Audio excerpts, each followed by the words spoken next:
আমার বাড়ি ঘর হামলা দিয়ে লুটপাট করার পরে 8টা আমার 3 বাড়ি থেকে গরু খসে নেয়, মোটরসাইকেল 4টা ভাঙচুর করার পরে আমরা মোটরসাইকেল আর খুঁজে হদিশ পাইনি, মোটরসাইকেল নিয়ে গেছে। আর হচ্ছে পরে ওই সময় আমাদের পুলিশ কিন্তু আগেই লিগেছে, আমাদের পুলিশ নিয়ে আসার পরে কিন্তু ঘটনাটা ঘটে।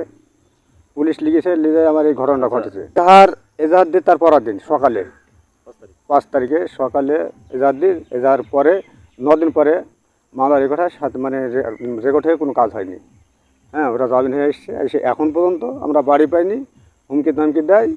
হ্যাঁ, এই অবস্থায় এখন আমরা এই সুস্থ বিচার চাই, আইন ফলে সবার কাছে বিচার চাই। আইন বাড়িঘর ভাঙচুর করেছে এবং আমাদের বাড়িঘর লুটপাট করেছে এবং আমরা আজ 15টা-16টা দিন আমরা এই বাড়ি ছাড়া এবং কি আমাকেও মারছে।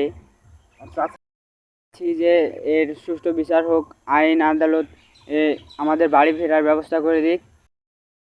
15 দিন বাড়ি ছাড়া, বাড়িতে আমারে উঠতে দিছে না, বাড়িতে লুটপাট করছে, আমারে বাড়িতে মারধর করছে, আমারে গালাগালি করছে। আমরা 15 দিন হলো বাড়ি ছাড়া, বাড়ি ঘরের জিনিসপত্র সব লুটপাট করে দিয়েছে। আমি চাচ্ছি সুষ্ঠু বিচার চাচ্ছি। ঘর হারিয়ে যাই, আসলে তার কিছুই থাকে না। আমি পুলিশ প্রশাসনের কাছে খুব আবেদন করছি। আমার বাড়িঘর সবই লুটপাট হয়ে গেছে, আমার বাড়ি থেকে 8টা গরু নিয়ে গেছে। আমরা 8টা ফ্যামিলি পরিবার এখন পর্যন্ত আজকে 15-16টা দিন ধরে উঠতে পারতেছে না, কি জানি না কে কোন জায়গায় আছে, কোন অবস্থায় আছে। আমি পুলিশ প্রশাসনের কাছে আবেদন করতেছি, আমার যে বাড়িঘর যে লুটপাট হয়ে গেছে, 8টা গরু নিয়ে গেছে, আর এখনও বাড়িঘরে ভাঙচুর করতেছে। বাড়িঘর তো মানে শুধু বাড়িটাই আছে।